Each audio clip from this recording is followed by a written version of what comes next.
Valaquenta, the account of the Valar and the Maiar, according to the lore of the Eldar. In the beginning, Eru, the One, who in the Elvish tongue is named Ilúvatar, made the Anar of his thought, and they made great music before him. In this music the world was begun, for Ilúvatar made visible the song of the Anar, and they beheld it as a light in the darkness. And many among them became enamored of its beauty, and of its history, which they saw beginning and unfolding as in a vision. Therefore Ilúvatar gave to their vision being, and set it amid the void, and the secret fire was sent to burn upon the heart of the world, and it was called Ea. Then those of the Anar who desired it arose and entered into the world at the beginning of time, and it was their task to achieve it, and by their labors to fulfill the vision which they had seen. Long they labored in the regions of Ea, which were vast beyond the thought of elves and men, and Del in the time appointed was made Arda, the kingdom of earth. Then they put on the raiment of earth and descended into it, and dwelt therein. Of the Valar, the great among these spirits the elves named the Valar, the powers of Arda, and men have often called them gods. The lords of the Valar are 7, and the Valir, the queens of the Valar, are 7 also. These were their names in the Elvish tongue, as it was spoken in Valinor, though they have other names in the speech of the elves in Middle-earth, and their names among men are many-fold. The names of the lords in due order are Manwë, Ulmo, Ole, Orome, Mandos, Lorin, and Tulkas. And the names of the queens are Vada, Yavanna, Niana, Ieste, Vare, Vana, and Nessa. Melkor is counted no longer among the Valar, and his name is not spoken upon earth. Manwë and Melkor were brethren in the thought of Ilúvatar. The mightiest of those Anar who came into the world was in his beginning Melkor, but Manwë is dearest to Ilúvatar and understands most clearly his purposes. He was appointed to be, in the fullness of time, the first of all kings, lord of the realm of Arda, and ruler of all that dwell therein. In Arda his delight is in the winds and the clouds, and in all the regions of the air, from the heights to the depths, from the outmost borders of the vale of Arda to the breezes that blow upon the grass. Sulimo he is surnamed, lord of the breath of Arda. All swift birds, all strong of wind, he loves, and they come and they go upon his bidding. With Manwë dwells Vada, lady of the stars, who knows all the regions of Ea. Too great is her beauty to be declared upon in the words of men, or even of elves, for the light of Ilúvatar lives still upon her face. In light is her power and her joy. Out of the depths of Ea she came to the aid of Manwë, for Melkor she knew from before the making of the music, and did reject him, and he hated her, and feared her more than all others whom U made. Manwë and Vada are seldom parted, and they remain in Valinor. Their halls are above the everlasting snow, upon Urse, the outermost tower of Tenquetel, tallest of all the mountains upon earth. When Manwë were ascended his throne, and looks forth, if Vada is beside him, he sees further than all other eyes. He sees through mist, and through darkness, and over the leagues of the sea. And if Manwë is with her, Vada hears more clearly than all other ears the sound of the voices that cry from the east to the west. From the hills and the valleys, and from the dark places that Melkor has made upon earth. Of all the great ones who dwell in the world, the elves hold Vada most in reverence and in love. Elbereth they name her, and they call upon her name out of the shadow of Middle-earth, and uplift it in song upon the rising of the stars. Ulmo is the lord of the waters. He is alone, He dwells nowhere long, but moves as he will in all the deep waters about the earth, or under the earth.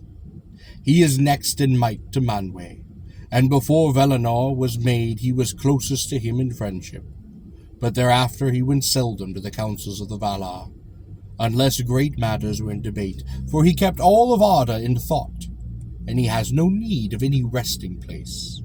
Moreover, he does not love to walk upon the land, and will seldom clothe himself in a body after the manner of his peers. If the children of Eru behold him, they are filled with a great dread, for the rising of the king of the sea is terrible, as a mounting wave that strides upon the land. The dark helm foam-crested, and a raiment of mail shining from the silver drawn into the shadows of green.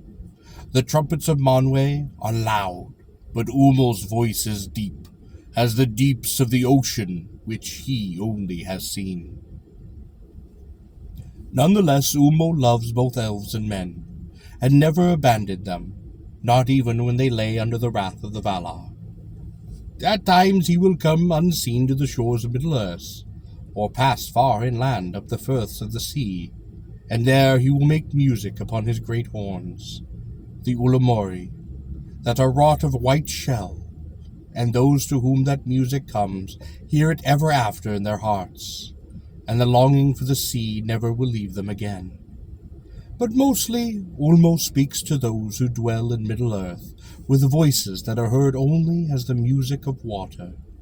For all seas, all lakes, all rivers, all fountains and springs are in his government, so that the elves say that the spirit of Ulmo runs in the veins of the world. Thus all news comes to Ulmo, even in the depths, of all the needs and griefs of Arda, which otherwise would be hidden from Manwë. Orlé has might little less than Ulmo. His lordship is over all the substances of which Arda is made. In the beginning he wrought much in fellowship with Manwë and Ulmo, and in the fashioning of lands was his labor.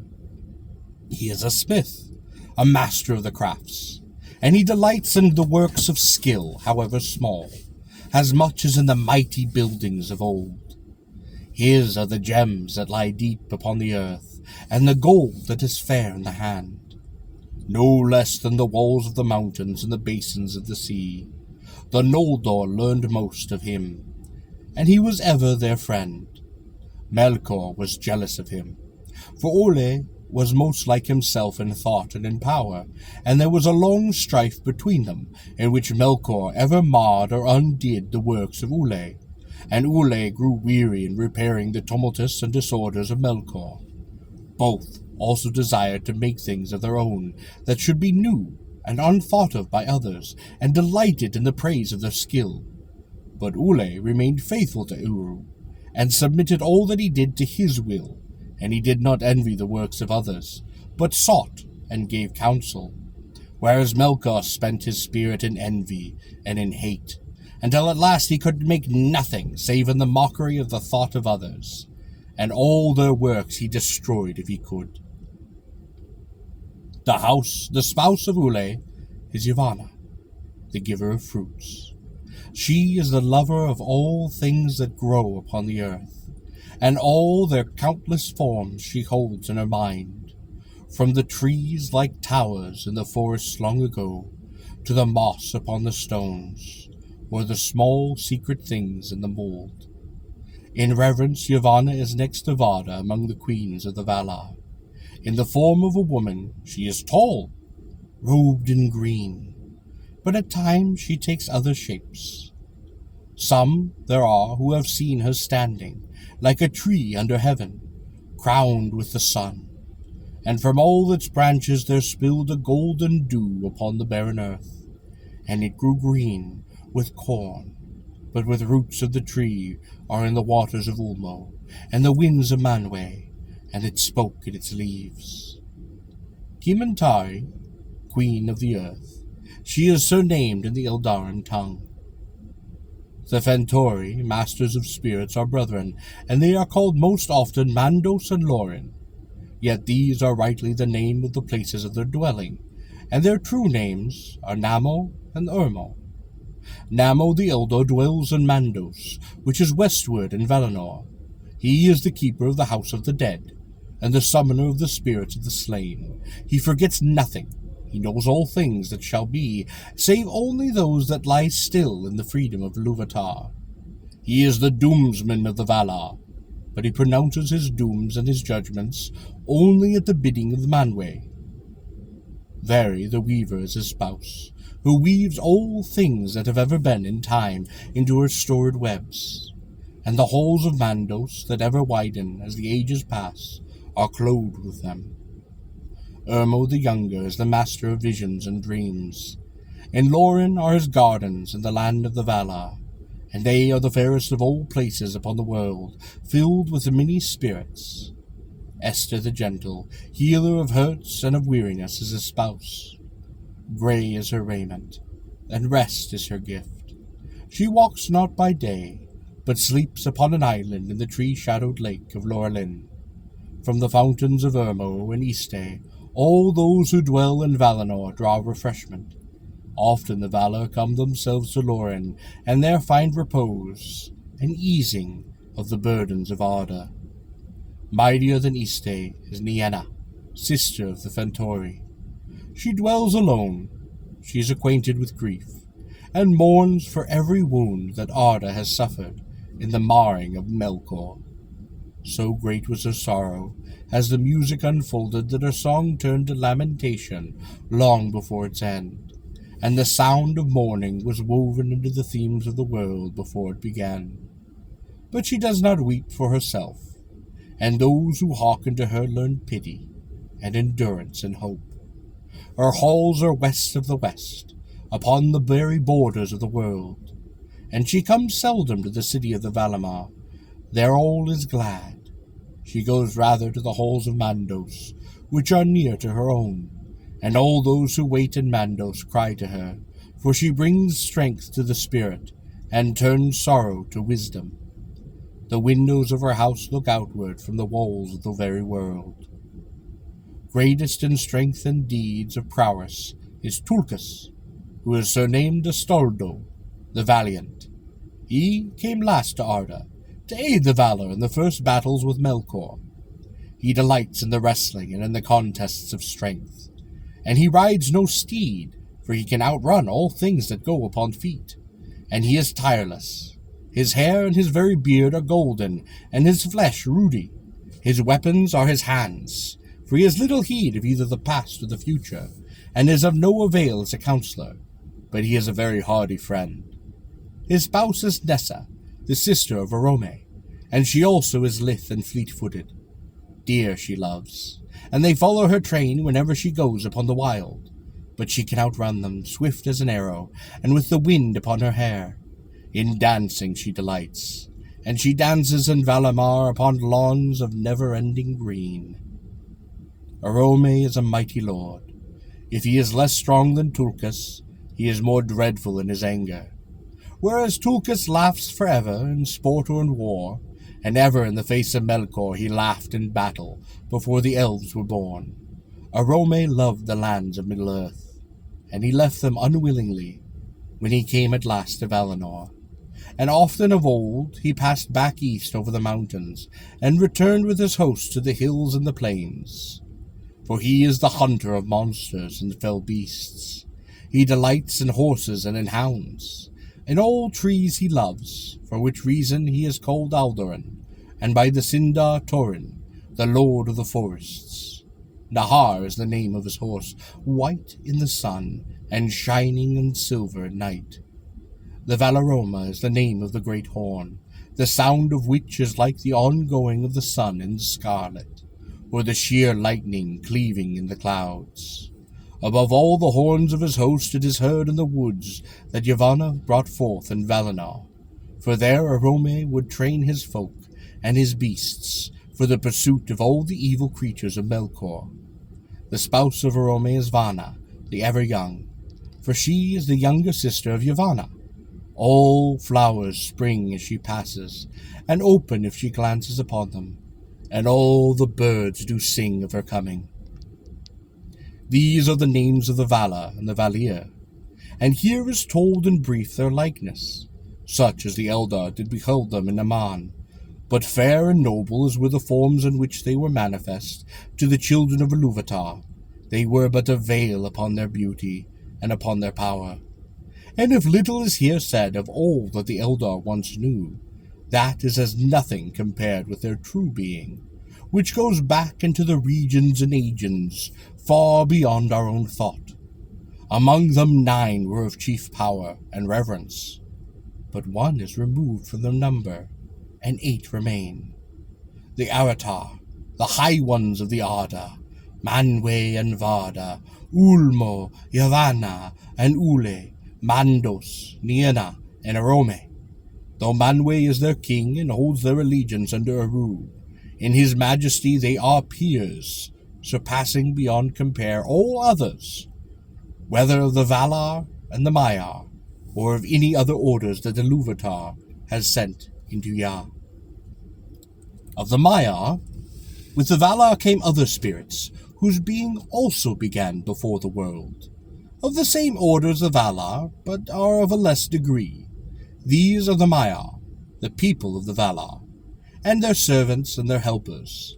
Their number is not known to the elves, and few even have names in any of the tongues of the children of Ilúvatar, for though it is otherwise in Aman, in Middle-earth the Maiar seldom appear in the form visible to elves and men.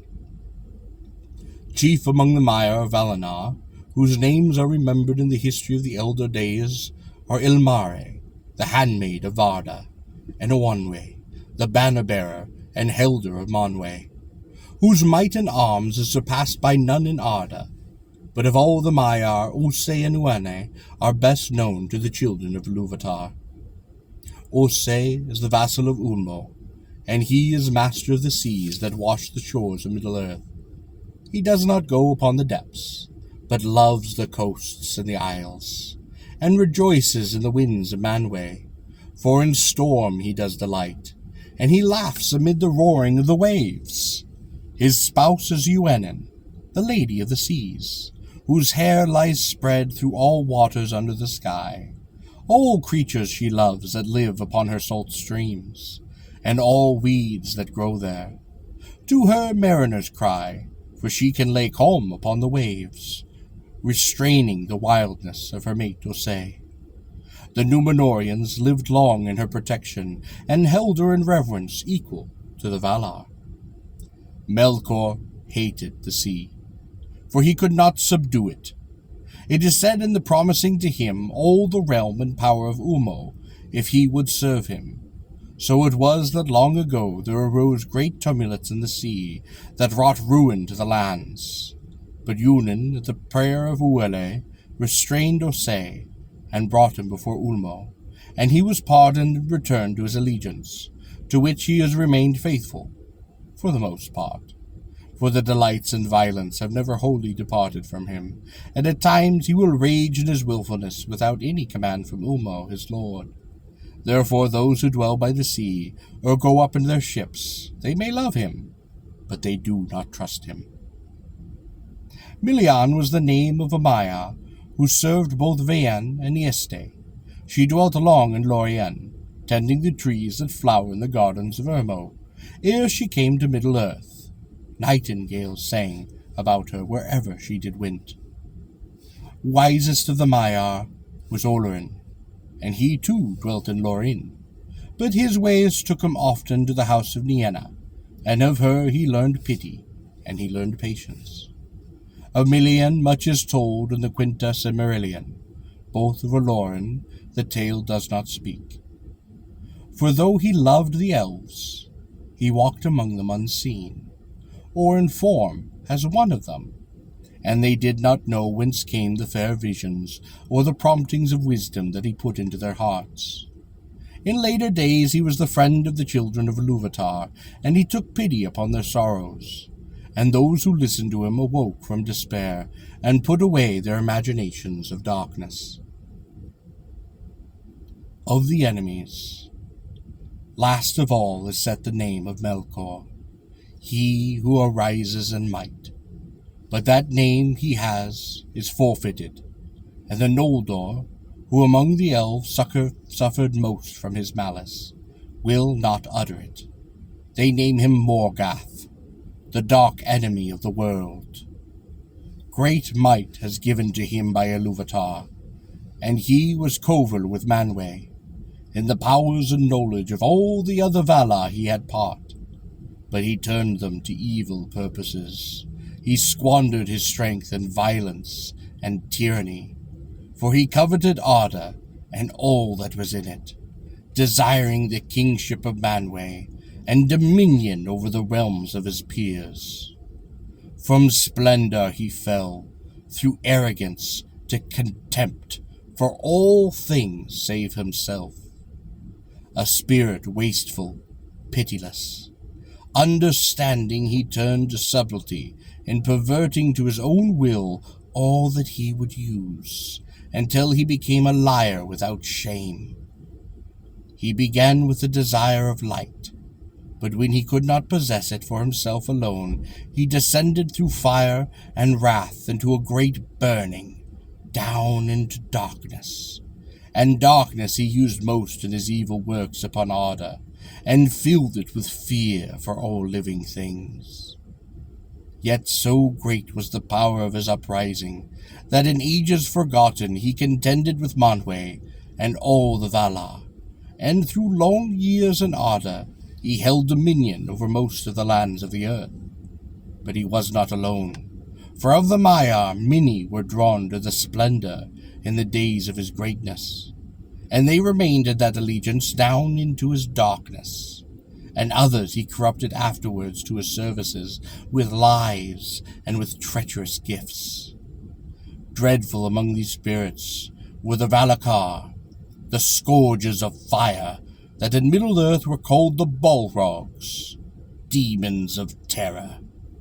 Among those of his servants that have names, the greatest was that spirit whom the Eldar called Sauron, or Gothor the Cruel. In his beginning he was of the Maiar of Aiule, and he remained mighty upon the lore of the people. In all the deeds of Melkor, the Morgoth upon Arda, in his vast works, and in his deceits of his cunning, Sauron did have a part, and is only less evil than his master, in that for long he served another, and not himself. But in after years he rose like a shadow of Morgoth, and a ghost of his malice, and walked behind him in the same ruinous path, down, down into the void. Here does ends the Valaquenta.